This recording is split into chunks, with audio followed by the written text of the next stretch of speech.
বড় ভাই হিসাবে জিজ্ঞেস করছি, আমার ছোট ভাই নওশাদ আপনাদের জিতিয়েছিলেন, সে আপনাদের সঙ্গে খারাপ ব্যবহার করে না তো? হাত তুলে বলুন, খারাপ ব্যবহার করে না তো? যদি কোনো রকম খারাপ ব্যবহার করে থাকে আমাকে বলবেন। কথা বুঝে আসছে? প্রতি শুক্রবার দিন থাকি, জানেন তো নাকি? প্রতি শুক্রবার দিন থাকি, দরবার শরীফে যাবেন, বলবেন।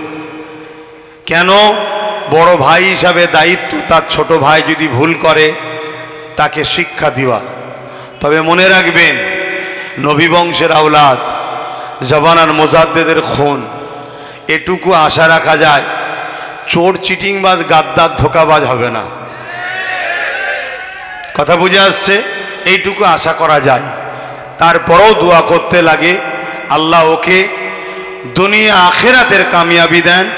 মানব প্রেমিক নাই প্রেমিক সর্বধর্মের গরিব মানুষের সুখে দুঃখের সাথ দিবার জন্য আল্লাহ ওকে যেন রাজ ক্ষমতার আরও উঁচু মাকাম দান করে। বলুন আল্লাহুম্মা আমিন।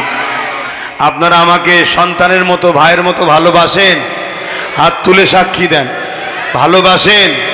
আমি আপনাদেরকে বলবো, একটা কথা ভাবাবো। সেই কথা হচ্ছে এটাই, এই সমাজে এত সবাই রয়েছে, কারো বিরুদ্ধে কেউ লাগে না, সবাই মিলে নওশাদ পিছনে লেগে আছে। কারণটা কি? এটা একটু ভাববেন।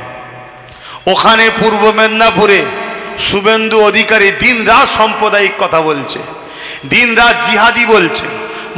মমতাকে তো বলছে জিহাদিদের খালা, জিহাদিদের ফুপু, কি না বলছে, বলছে না বলে নে? তার বিধানসভাতে একের অধিক থানা করেছে, তার বিরুদ্ধে এত লাগে। এক কথা বলেন, এক কথা বলে।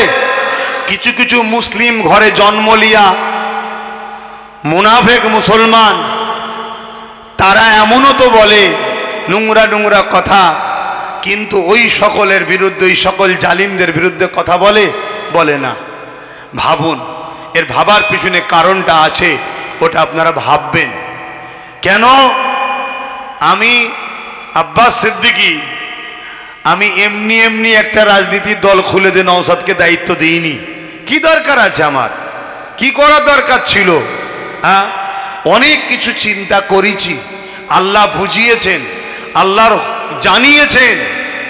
বেশি কথা খুলে বলছি না, অনেক কিছু বুঝেছি, সব কথা বলা যাবেও না। আগামী দিন যে কি ভয়ানক দিন আসছে গরিবদের ওপরে। কাদের ওপরে? গরিব। মুসলমান মার খাবে দুটো কারণে, এক মুসলমান হওয়ার জন্য আর এক গরিব হওয়ার জন্যে। আর মনে রেখে দিও, হিন্দু হোক, আদিবাসী হোক, সাঁওতাল হোক, এসসি হোক, এসটি হোক, ওবিসি হোক, মতুয়া হোক, গরিব হওয়ার জন্যে তারাও বিপদে আছে।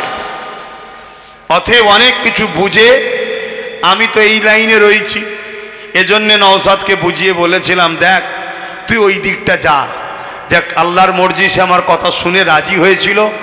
আপনারা তাকে সাথ দিয়েছিলেন, আল্লাহর দয়াতে সে জিতেছে। কথা বুঝে আসছে? আপনারা ওসিলা।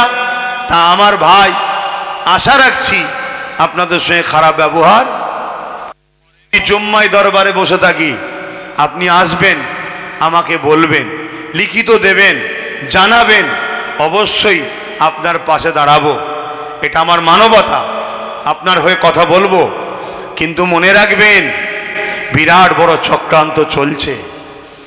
স্পেনের ইতিহাস আপনারা জানবেন, কিভাবে স্পেনে 800 বছরের রাজত্ব করা মুসলমান থাকার পরও পুরো স্পেন থেকে মুসলমানকে নিশ্চিহ্ন করে দিয়েছে। এই ইতিহাস পড়বেন। কিন্তু সময় আর নাই। আমি বড় ভাই হিসাবে ছোট ভাইয়ের একটু খোঁজ নিলাম। আপনারা কেউ বেজার হলেন?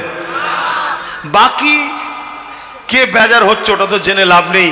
আমার ভালোবাসার মানুষের সাথে আমার কথা বলার অধিকার আছে না নাই? যে আমার ভালোবাসার নয়, সে তো আমার ভালো কাজেও খারাপ বলবে, ঠিক না? তার নিয়ে তো আমার ভেবেও লাভ নাই। তো আসুন সকলে উচ্চ আওয়াজে